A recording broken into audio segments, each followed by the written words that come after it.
ఉన్నవి లేనివి కలిపి అనేక రకమైన ఆరోపణలు చేసి జనాన్ని నమ్మించాలనేటువంటి ప్రయత్నం చేశారు. ఆయన ఉపన్యాసం మొత్తంలో నేను 14 సంవత్సరాలు ముఖ్యమంత్రిగా చేశాను, ఈ 14 సంవత్సరాల కాలంలో ఈ పలనాడుకు ఈ కార్యక్రమాలు చేశాను,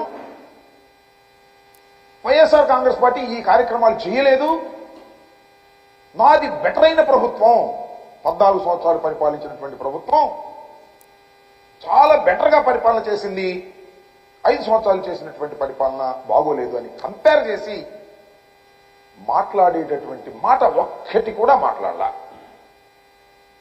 పల్నాడు అభివృద్ధి గురించి మాట్లాడుతూ ఒరికి పూడిశాల తాను వస్తే పూర్తి చేస్తాడట,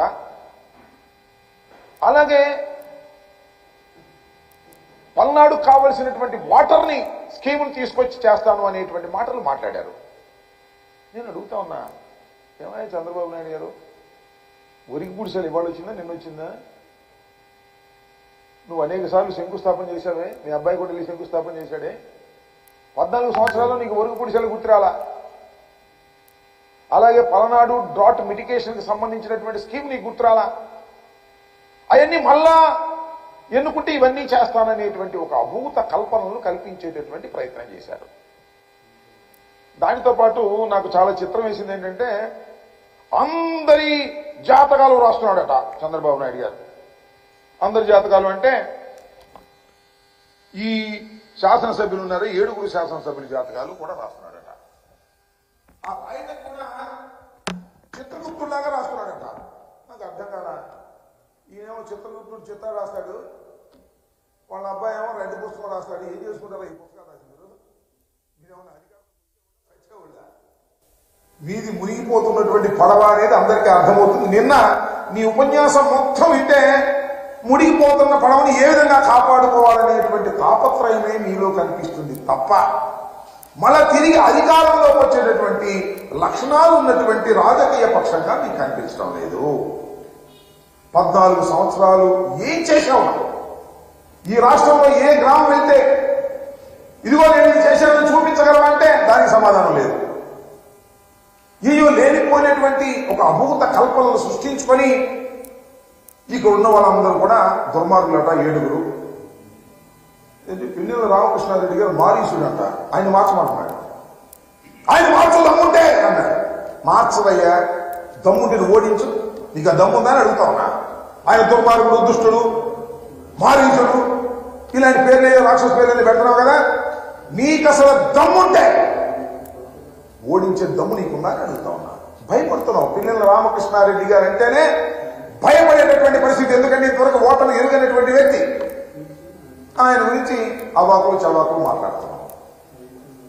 కాసు మహేష్ గురించి మాట్లాడుతున్నావు. కాసు మహేష్ ఇవాళ కొత్తగా రాజకీయాల్లోకి వచ్చినటువంటి వ్యక్తి కాదని మనం చేస్తున్నాం. వారి కుటుంబం, వారి తాతగారు, వాళ్ళ నాన్నగారు ఈ రాష్ట్రంలో అనేకమైనటువంటి పదవులను నిర్వహించి రాష్ట్రానికి మేలు చేసినటువంటి వ్యక్తులు. మరి ఆయన మీద ఓడిపోయిన గురించి చెప్పడం నువ్వు మా ఊళ్ళైతే పగలు తీసి పాడేస్తారు. 5 సంవత్సరాలు ఇంత బ్రహ్మాండంగా చేసిన ఒక మాట చెప్పు. రజనీ గారి గురించి చెప్పు, రజనీ గారి మీద ఓడిపోయిన గురించి చెప్పు. లేదు శంకరరావు గారి గురించి, ఇసుక గురించి శంకరరావు గారి గురించి మాట్లాడావు, శంకరరావు గారి మీద ఓడిపోయిన గురించి చెప్పు. వీళ్ళేం పగలు తీశారు, 5 సంవత్సరాల పరిపాలనలో ఏం చేశారు ఒకసారి గుర్తించుకోమని మనం చేస్తున్నా. నువ్వు చెప్పకపోయినా రాష్ట్ర ప్రజానీకానికి మనం చేస్తున్నా, లేదంటే ఆయా నియోజకవర్గాల్లో ఉన్నటువంటి ప్రజలకు మనం చేస్తున్నా. శంకరరావు గారి మీద ఓడిపోయినైనా, లేదు కాసు మహేష్ గారి మీద ఓడిపోయినైనా, చిలకూరుపేటలో రజనీ గారి మీద ఓడిపోయినైనా ఎంత బ్రహ్మాండంగా 5 సంవత్సరాలు పరిపాలన చేశారో నేను ప్రత్యేకంగా చెప్పాలని అడుగుతా ఉన్నా. ఒక్కసారి జ్ఞప్తికి తెచ్చుకోండి, ఒక్కసారి నెమరు వేసుకోండి. ఎంత దుర్మార్గమైనటువంటి పరిపాలన చేశారో అందుకే చిట్టుచిట్టుగా అడుగుతారు. 7 నియోజకవర్గాలు, 7 నియోజకవర్గాల్లోనూ 7 తెలుగుదేశం అభ్యర్థుల్ని ఓడించి వైఎస్ఆర్ కాంగ్రెస్ పార్టీ అభ్యర్థుల్ని గెలిపించినటువంటి ఘనత రాయలసీమ ఈ పల్నాడుకు దక్కుతుందని మనం చేస్తున్నాం. నా గురించి కూడా మాట్లాడాడు, ఆరోపణ చేయలేదు. నేను అంబోధురాబాబు కొత్తగా మాట్లాడటం కాదు, అది కూడా ఎందుకు మాట్లాడాడో నాకు తెలియదు. ముందు మాట్లాడలా, మర్చిపోయినా అన్నాడు. కింద నుంచి వస్తున్నారు, రాంబాబు గురించి మాట్లాడు, రాంబాబు గురించి మాట్లాడు, రాంబాబు గురించి మాట్లాడాను. అంబటి రాంబాబు నడుస్తున్నారు.